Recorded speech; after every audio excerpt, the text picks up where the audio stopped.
on from Maryland. Yep. Let's move on to Michigan State. State. There we go. Oh, boy. What do we know about Michigan State? Well, this is another one that is very interesting. What do we know?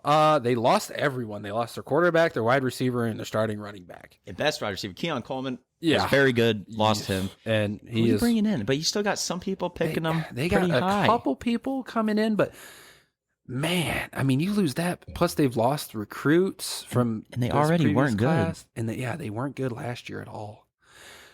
I think Michigan State messed up giving Mel Tucker a huge contract. Yeah, I was like just that. about to say that. That was the dumbest thing. And now they're posting all this crap about their new locker room. Have you seen that? I have not. Oh my God. Anyone who out there who's seen it knows what I'm talking about. They just refurbished their entire locker room. And it's like, yeah, it looks cool, but you spent millions of dollars on a brand new locker room just to probably go 3-7 or 3.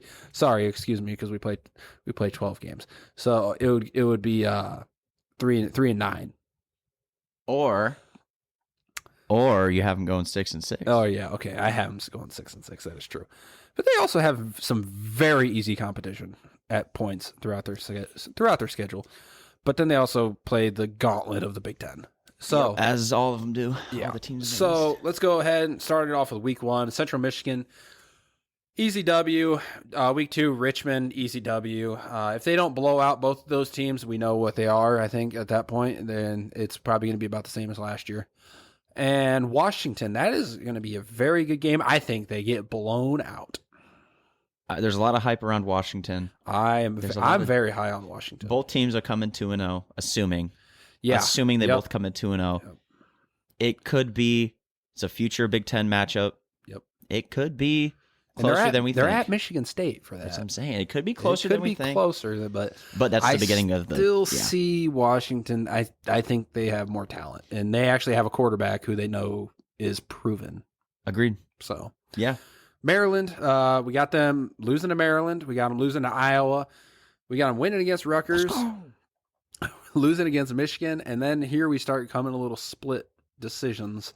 Yeah, you were more optimistic about Michigan State than I was. I'm a little bit more optimistic just because of the couple people they play against. Minnesota, I'm not a fan of this year. That is true. I am not a believer. I am not a believer in Minnesota this year. I'm not a huge believer in Nebraska this year either. I've also been very vocal of that. So I have Michigan State beating Minnesota and Nebraska while you have them losing. Yeah, both 4 those in a teams. row. Very streaky this year. Yes. Three-game losing streak, 4-game, and dropping Penn State. Yeah. And so to finish off the schedule, we got them both losing to Ohio State, both winning against Indiana, both losing to Penn State. That's pretty fair. I think that's pretty fair. You're I think probably at their ceiling. I was about to say, I think their ceiling at 6-6, and about their bottom would probably be 4-8, because I don't see them. Still Michigan State. Yeah, I don't see. see. I don't. Well, I just don't see them losing to Indiana, Rutgers, Richmond, or Central Michigan. So that's about their basement, and then their ceiling is about 6-6. Yeah, because I do have them really struggling in the crossover games too. Which again, these are all speculation. By the end of the year, we could be looking at, a team that goes 7-5, 8-4, and they pick one up against Iowa or Maryland is definitely a winnable game. There's a lot of winnable games out there for them. But yeah, I like that. Just kind of, you're probably in the middle of the road. I'm basement. Ceiling could be 7. We'll see. Very true. Again, I'm not a fan of the Spartans this year, though.